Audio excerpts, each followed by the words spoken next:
उसी तरह तोते के रूप में भटको। नहीं नहीं, मुझे आजाद करो वरना मैं तुम्हें छोड़ूंगा नहीं। अब तुम मेरा कुछ भी नहीं बिगाड़ सकते।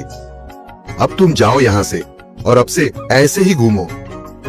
अब तुम्हें पता चलेगा कि दूसरों को दर्द देने में कैसा महसूस होता है। इसके बाद वह राक्षस वहां से उड़ जाता है। मरचू और उसकी पत्नी सीता दोनों खुश हो जाते हैं। मरचू पहले की तरह काम करने लगता है। वह और उसकी पत्नी दोनों खुशी खुशी जिंदगी गुजारने लगते हैं।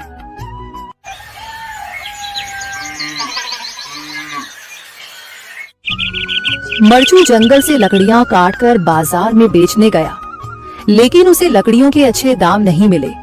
इस पर मरचू ने कहा, अरे भैया, इतने कम पैसे?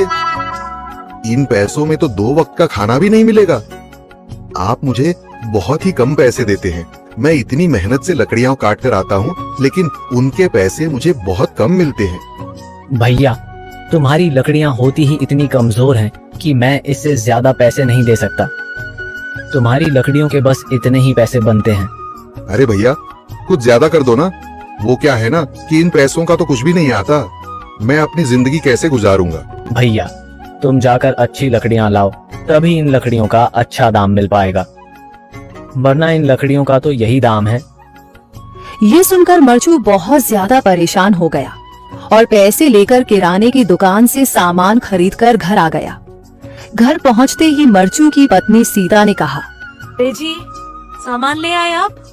हाँ जी, सामान ले आया हूँ। सीता के चेहरे पर खुशी छा जाती है, लेकिन जब उसने सामान देखा, जी, इसमें तो बहुत थोड़ा सामान है। हाँ सीता, मुझे पता है कि यह सामान बहुत थोड़ा है, लेकिन मैं क्या करूँ? मेरे पास जितने पैसे थे, मैं उतने का ही सामान लेकर आ गया हूँ।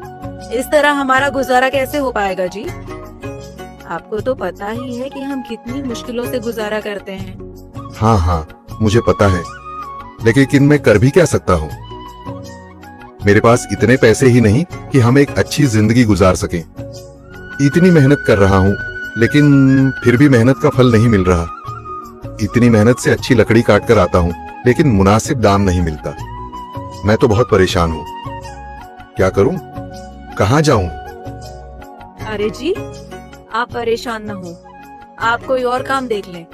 मैंने कई बार काम तलाशने की कोशिश की, पर किसी ने भी मुझे काम नहीं दिया। ये सुनकर सीता भी काफी ज्यादा परेशान हो गई। मरचू से सीता की परेशानी नहीं देखी गई। उसने अपनी पत्नी सीता से कहा, मैं फिर से जंगल की ओर जा रहा हूँ। अरे जी, अभी मत जाइए ना, वैसे भी शाम हो रही है। आप कल चले जाइएगा, अभी मत जाइए। ठीक है, अगर तुम रोक रही हो तो मैं नहीं जाता। मैं कल चला जाऊंगा। इसके बाद मरचू गांव में घूमने के लिए चला गया। तभी उसे एक आदमी मिला और उसने कहा, कहाँ जा रहे हो भैया? और सुनाओ, क्या हाल चाल है? जिंदगी कैसे गुजर रही है? अरे भैया, तुम्हें तो पता है कि लकड़ियां काटकर कैसे गुजारा होता है। हाँ भैया, तुम सही कह रहे हो। और आसपास के जंगलों में अच्छी लकड़ियां भी नहीं है। इसके लिए तो जंगल के अंदर जाना पड़ेगा। पर जंगल के अंदर तो काफी सारे जंगली जानवर होंगे। मुझे बहुत डर लगता है भैया, मैं जंगल में कैसे जाऊंगा? हाँ भैया, जंगली जानवर तो होंगे, लेकिन अच्छी लकड़ियां तो वहीं से ही मिलेंगी। ये सुनकर मरचू बहुत ज्यादा परेशान हो गया, लेकिन वह आदमी बिल्कुल ठीक कह रहा था। जंगल के किनारे की सारी लकड़ियां कट चुकी थीं। अब सिर्फ जंगल के अंदर ही अच्छी लकड़ियां बची थीं। अगली सुबह मरचू